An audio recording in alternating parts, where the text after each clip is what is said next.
Assalamualaikum warahmatullahi wabarakatuh. Bunda Ima akan bercerita tentang makanan halal. Apa itu makanan halal?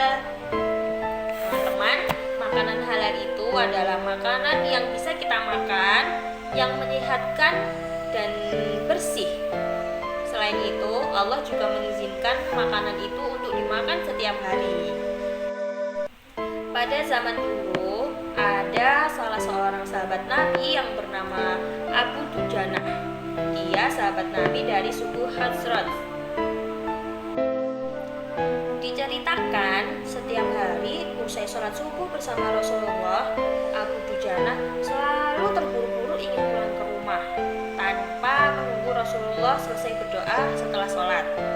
Nah, melihat itu pada suatu ketika Rasulullah hendak bertanya kepada Abu Dujanah, "Mengapa setiap hari kamu terburu-buru pulang dari jamaah subuh? Ada apa? Kenapa tidak menungguku selesai berdoa?" Tanya Rasulullah.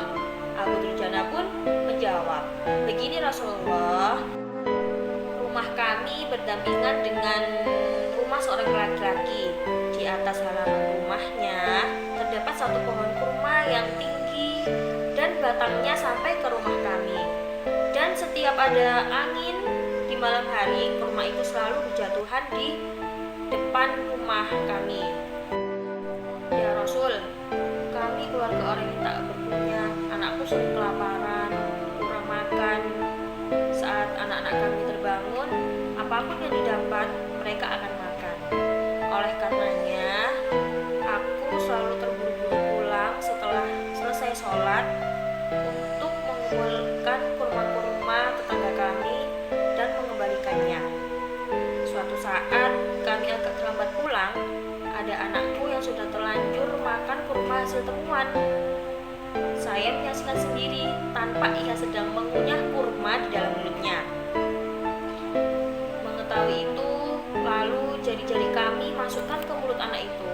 Kami keluarkan apapun yang ada di dalamnya. Kami katakan, 'Nak, janganlah kau mempermalukan ayahmu ini di akhirat kelak.' Anakku menangis.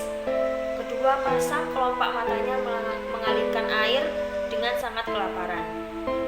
Wahai Rasulullah, kami katakan kepada anak kami, hingga nyawamu lepas pun, aku tidak akan rela meninggalkan makanan haram dalam perutmu. Seluruh isi perut yang haram itu akan aku keluarkan dan akan aku kembalikan bersama kurma-kurma yang lain kepada pemiliknya yang berhak." Mendengar itu, mata Rasulullah berkaca-kaca. Butiran air matanya mengalir dengan deras. Baginda Rasulullah kemudian mencoba mencari tahu siapa pemiliknya kurma itu dan berniat untuk membelinya. Nah, setelah bertemu dengan pemilik kurma itu, Rasulullah berkata, "Bisa tidak jika aku minta kamu menjual pohon kurma yang kau miliki itu? Nanti aku akan membelinya dengan 10 kali lipat dari pohon kurma itu sendiri." Pohonnya terbuat dari batu zamrud berwarna biru, disirami dengan emas merah, rangkainya dan mutiara putih. Di situ tersedia bidadari yang cantik jelita sesuai dengan hitungan buah kurma yang ada, kata Rasulullah menawarkan.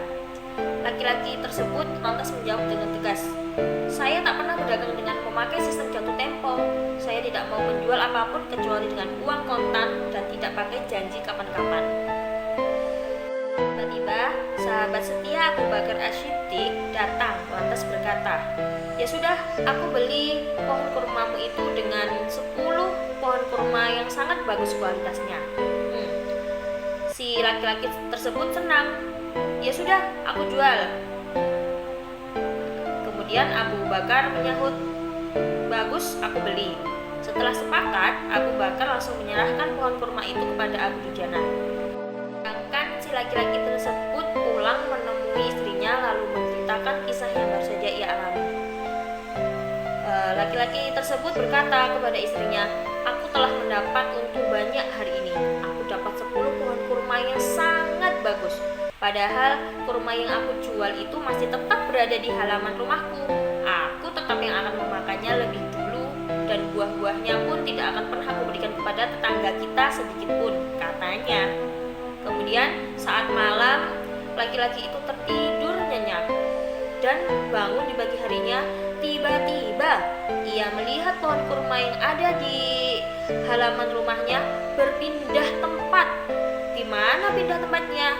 Ia berpindah di depan rumah Abu Dujana. Nah, demikian kisah sahabat dan pohon kurma yang membuat Rasulullah SAW menangis. Nah teman-teman, mulai saat ini kalau kita mau beli makanan, pastikan kode halal di bungkusnya. Yang pertama, misalnya kita mau beli jajan, kita lihat dulu apakah di bungkus jajan itu ada tulisan